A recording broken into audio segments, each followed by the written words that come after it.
नमस्कार, मैं राखी और आप देख रहे हैं न्यूज 31 उत्तराखंड बुलेटिन की शुरुआत करेंगे, लेकिन उससे पहले एक नजर आज की सुर्खियों पर। नैनीताल में सख्ती के बाद एक बार फिर एक्शन में आई पुलिस, बॉर्डर पर चलाया जा रहा है चेकिंग अभियान। अल्मोड़ा पहुंचे सीएम धामी को करना पड़ा विरोध का सामना, सरकार के कामकाज से नाराज लोगों ने किया जोरदार प्रदर्शन। मौसम विभाग ने फिर से जारी किया प्रदेश में अलर्ट, 5 जिलों में भारी बारिश की जताई संभावना। नैनीताल में अब बिना कोरोना नेगेटिव रिपोर्ट के नहीं मिलेगी एंट्री, पुलिस ने बॉर्डर से लौटाए बिना रिपोर्ट के लोग। और अब खबरें विस्तार से। गोविंद बल्लभ पंत कृषि और प्रौद्योगिकी विश्वविद्यालय पंतनगर को केंद्र शासन में भेजने के प्रस्ताव को लेकर पंतनगर उत्तरांचल संगम के नेतृत्व में हल्द्वानी के छात्र छात्राओं ने बुद्ध पार्क में शासन के खिलाफ भारी आक्रोश जताया। आपको बता दें कि भारत रत्न गोविंद बल्लभ पंत के नाम पर इस विश्वविद्यालय का नाम रखा गया था, लेकिन अब विश्वविद्यालय को केंद्रीय विश्वविद्यालय के रूप में इसका प्रस्ताव बनाकर भेजा गया है, जिसका उत्तरांचल संगम और तमाम हल्द्वानी राजकीय महाविद्यालय के छात्र छात्राओं ने इसका विरोध किया है। वहीं उत्तरांचल संगम के अध्यक्ष ने बताया कि पंतनगर विश्वविद्यालय प्रदेश का अकेला कृषि विश्वविद्यालय है। हर साल इस विश्वविद्यालय से कई हजार युवाओं को उच्च शिक्षा के साथ साथ अच्छा रोजगार मिलता है। उन्होंने कहा कि अगर ये केंद्रीय विश्वविद्यालय के रूप में जाता है तो उत्तराखंड के कई युवाओं की उच्च शिक्षा के साथ साथ रोजगार का भी अवसर छिन जाएगा।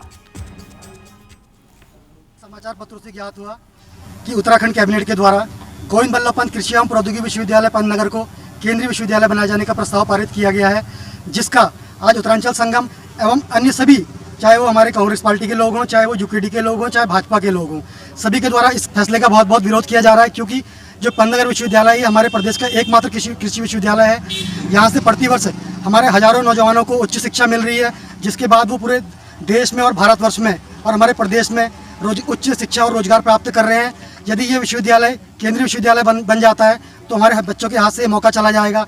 इसके अलावा यहाँ पर नॉन टीचिंग के 6000 से अधिक पद हैं। यदि ये विश्वविद्यालय केंद्रीय विश्वविद्यालय बन जाएगा तो हमारे लोगों से रोजगार का एक बहुत बड़ा अवसर छिन जाएगा।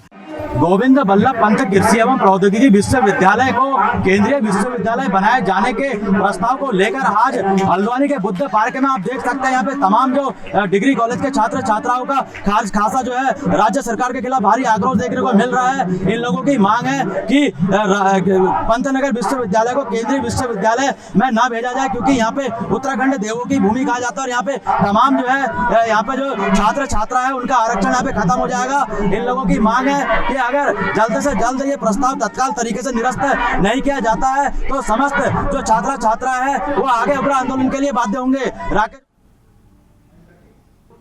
दिनेशपुर के नगर पंचायत सभागार में उत्तराखंड निकाय अस्थायी कर्मचारी संघ की प्रदेश स्तरीय बैठक का आयोजन हुआ, जिसमें कर्मचारियों की ओर से समस्याओं पर बैठक की गई। बैठक में तमाम लोगों ने कर्मचारियों की नियमितीकरण की मांग भी उठाई। इस दौरान नगर पंचायत सभागार में हुई बैठक में वक्ताओं ने कहा कि अस्थायी कर्मचारियों की मांगों की लगातार अनदेखी की जा रही है। उन्होंने कहा कि कई विभागों में नियमितीकरण का कार्य चल रहा है। उन्होंने कहा कि नगर निकाय में पहले से ही नियमित कर्मचारी कम हैं और अस्थायी कर्मचारियों से काम लिया जा रहा है। उन्होंने कहा कि आज हम मुख्यमंत्री को ज्ञापन देंगे और जल्द से जल्द कर्मचारियों को नियमित कराने की मांग पूरी की जाएगी। हमारी बैठक में लगभग पूरे प्रदेश के निकायों के कार्मिक यहाँ उपस्थित हुए हैं और जो हमारी ये बैठक है इसका मुख्य उद्देश्य है कि जो कार्मिक हैं जो नियमित नहीं हैं और वर्षों से निकायों में सेवा दे रहे हैं अपनी, उनके भविष्य को ध्यान में रखते हुए उनका नियमितीकरण किया जाए। इस चीज़ की मांग सरकार के समक्ष रखने के लिए हम लोगों ने ये बैठक रखी हुई है।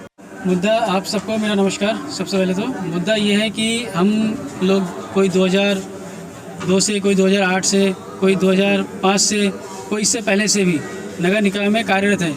कुछ संविदा में कार्यरत हैं, कुछ आउटसोर्स में हैं, कुछ उपनल के माध्यम से हैं और भी कई तरीके के दैनिक वेतन से कार्यरत हैं। मगर आज तक किसी कर्मचारी का नियमितीकरण से कोई वार्तालाप कुछ हुआ नहीं है, जिसके संबंध में हम लोग यहाँ पे एकत्रित हुए हैं। हम माननीय मुख्यमंत्री जी को अपनी तरफ से एक विज्ञापन देना चाहते हैं कि हम लोगों नियमितीकरण करते हुए हम लोग का भविष्य सुधार दिया जाए। हमारे जो मुद्दे हैं ये हमारी तीसरी बैठक है। तीसरी बैठक में हमारा ये नियमितीकरण जो हो रहा है, हमारा जो लेटर जा रहा है मुख्यमंत्री जी को, हम चाहते हैं कि हमारा जो दैनिक वेतन है, दैनिक वेतन में जो काम कर रहे हैं, संविदा में और आउटसोर्सिंग में उपनल के थ्रू जो कर्मचारी काम कर रहे हैं उनको जो है परमानेंट किया जाए, है ना। जितनी जल्दी हो सके उतना अच्छा है, क्योंकि जो है समान वेतन होना चाहिए। बाजपुर में बुलंदी संस्था की ओर से कोरोना संक्रमण के दौर में चलाए गए वर्चुअल कवि सम्मेलन को इंडिया वर्ल्ड रिकॉर्ड में खिताब मिलने के बाद आज एक प्रेस कॉन्फ्रेंस की गई। आपको बता दें कि कोरोना वायरस संक्रमण के दौर में जहां सभी लोग अपनी जान बचाने के लिए घरों में कैद थे, तो वहीं बुलंदी संस्था के संस्थापक विवेक बादल ने वर्चुअल कवि सम्मेलन का शुभारंभ किया। इस दौरान संस्था की ओर से चलाया गया कवि सम्मेलन 11 जुलाई से 20 जुलाई तक आयोजित किया गया। वहीं इसे सोशल मीडिया के माध्यम से भारत के साथ साथ कनाडा, ऑस्ट्रेलिया, न्यूजीलैंड और अमेरिका में प्रसारित किया गया। इस दौरान बुलंदी संस्था की ओर से आयोजित किया गया वर्चुअल कवि सम्मेलन 207 घंटे तक लगातार जारी रहा। इस दौरान बुलंदी संस्था के चलाए गए वर्चुअल कवि सम्मेलन ने इंडिया वर्ल्ड रिकॉर्ड में नाम दर्ज कराया है, जिसे विश्व का सबसे बड़ा ऑनलाइन वर्चुअल कवि सम्मेलन का खिताब दिया गया है। इस दौरान संस्था के संस्थापक विवेक बादल ने बताया कि शुरुआत में 150 घंटे का लक्ष्य रखा गया था, लेकिन देश के कोने कोने से जुड़े कवियों ने कवि सम्मेलन को 207 घंटे तक पहुंचाया है। साथ ही उन्होंने बताया कि वर्चुअल कवि सम्मेलन में 685 कवियों ने भाग लिया। हमारी संस्था बुलंदी जज्बात कलम के तत्वाधान में हमने एक वर्चुअल कवि सम्मेलन आयोजित किया था 11 जुलाई से 20 जुलाई तक, जो कि विश्व का सबसे बड़ा कवि सम्मेलन का हम लोग का जो दावा था, और हम लोगों ने इसको चलाया और 207 घंटे तक, और वो हमारा रिकॉर्ड वर्ल्ड रिकॉर्ड में दर्ज हो चुका है। इसके तत्वाधान में इसकी सूचना देने के लिए ही हमने आज प्रेस वार्ता आयोजित की है। हमें इंडिया वर्ल्ड रिकॉर्ड से हम लोग को उनका ऑफिशियली स्टैम्प और विद साइन के साथ हमें प्रमाण पत्र भी दिया गया है। उनके यहाँ से हमें एक मेडल भी प्राप्त हुआ है। और एक मसूरी के लाल बहादुर शास्त्री प्रशासनिक अकादमी में आयोजित कार्यक्रम में शिरकत करने के लिए सीडीएस विपिन रावत भारी सुरक्षा के बीच मसूरी पहुंचे। इस दौरान विपिन रावत ट्रेनी आईएएस अधिकारियों से देश के विकास के साथ आर्मी को बेहतर किए जाने को लेकर किए जा रहे रिफॉर्म्स पर चर्चा करेंगे। वहीं विपिन रावत के मसूरी दौरे को लेकर सुरक्षा के पुख्ता इंतजाम किए गए हैं। उसके बाद विपिन रावत मसूरी से दोपहर करीब 1 बजे भारी सुरक्षा के बीच देहरादून सड़क मार्ग से वापस रवाना होंगे। आपको बता दें कि सीडीएस विपिन रावत ने बीते रोज मुख्यमंत्री पुष्कर सिंह धामी से मुलाकात की थी। इस दौरान दोनों के बीच राज्य के विकास के साथ ही कई अन्य मुद्दों पर चर्चा भी हुई थी। इसके साथ ही उत्तराखंड के सामरिक महत्व को देखते हुए सीएम धामी ने सीडीएस जनरल विपिन रावत से यहां के सीमावर्ती क्षेत्रों के विकास को लेकर भी बातचीत की।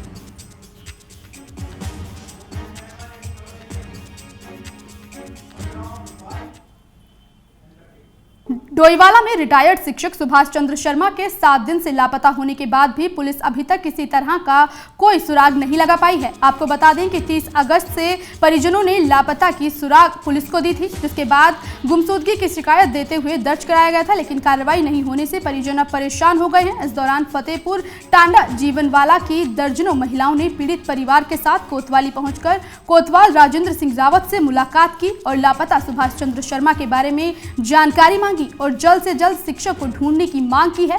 इस मौके पर कोतवाल राजेंद्र सिंह रावत ने कहा कि पुलिस बहुत जल्द से जल्द इस मामले का खुलासा करेगी। फिलहाल पुलिस मामले के कई एंगल से पुलिस जांच कर चल रही है। हमारी 3 टीमें इसमें लगी हुई है और बहुत जल्दी हम 2-3 दिन के अंदर इसको खुलासा करेंगे कि वो कहाँ पर है। अभी तक की जांच से ये सामने आया है कि वो जहाँ भी है जीवित है और अपनी मर्जी से गए गए हैं। कुछ सारे एंगल कुछ ऐसे हैं, उनके व्यक्तिगत कुछ ऐसे कारण हैं जिनकी वजह से वो घर से चले गए थे बिना बताए घर वालों को, और हमें पूरी उम्मीद है कि 2-3 दिन में हम उसको बरामद सकुशल बरामद करें। तो ये 62 साल के थे और ये 31 तारीख को लापता हो गए। थाने में शिकायत दे दी आपने? हाँ जी सर। तो आज मुलाकात करने आए थे कोतवाल साहब से, क्या बात हुई? सर उन्होंने हमें आश्वासन दिया कि 2-3 दिन में हम आपको बता देंगे। अच्छा, तो आप लोग केस की अपडेट जानने पहुंचे थे? हाँ जी सर। सर हम घर से जो मेंबर लापता है उसके बारे में तो हमें पता है, हमारे को इतनी दिक्कत हो रही है। देहरादून में जन्मेजय प्रभाकर खंडूरी ने आज राजधानी के नए एसएसपी के रूप में कार्यभार संभाला। इस दौरान उन्होंने अपनी प्राथमिकताओं को बताते हुए कहा कि उनकी प्राथमिकता पारदर्शिता के साथ काम करते हुए पब्लिक ओरिएंटेड पुलिसिंग करना है। इस दौरान उन्होंने कहा कि पुलिस के पास आने वाले पीड़ित की समस्याओं को हल प्राथमिकता के आधार पर किया जाएगा। और यही कोशिश रहेगी कि पीड़ित को हर हाल में सहायता मिल सके। वहीं थाना चौकियों में भी पब्लिक ओरिएंटेड पुलिसिंग को बढ़ावा दिया जाएगा, जिससे लोगों के मन में थाना चौकियों को लेकर सकारात्मक विचार आ पाए। सर क्या प्लान्स अभी हैं, नए रहेंगे, आप नए आए हैं तो क्या नए प्लान्स होंगे सर उसके लिए? देखिए बेसिकली जो क्राइम होता है वो सोशियो इकोनॉमिक फैक्टर्स भी उसके होते हैं, तो कई बार सोशियो इकोनॉमिक फैक्टर्स में पुलिस ज़्यादा कुछ कर नहीं सकती, लेकिन फिर भी हमारा प्रोएक्टिवली कार्य रहता है। जैसे गश्त हो गई, रात्रि गश्त हो गई, या दोपहर के टाइम में पुलिस का प्रेजेंस हो गया, ट्रैफिक पुलिस का प्रेजेंस हो गया, तो सभी प्रेजेंस ज़्यादा से ज़्यादा दिखे तो वो प्रोएक्टिव है। फिर भी अगर कोई क्राइम हो जाता है तो उसको खोलने में पूरे प्रयास किए जाएंगे और रजिस्ट्रेशन ऑफ क्राइम भी लगातार रहे। कोई भी ऐसी चीज ना आए कि रजिस्ट्रेशन ऑफ क्राइम नहीं। और इसी के साथ उत्तराखंड बुलेटिन में आज के लिए बस इतना ही। बाकी की खबरों को देखने के लिए आप बने रहिए न्यूज़ 31 उत्तराखंड के साथ। नमस्कार।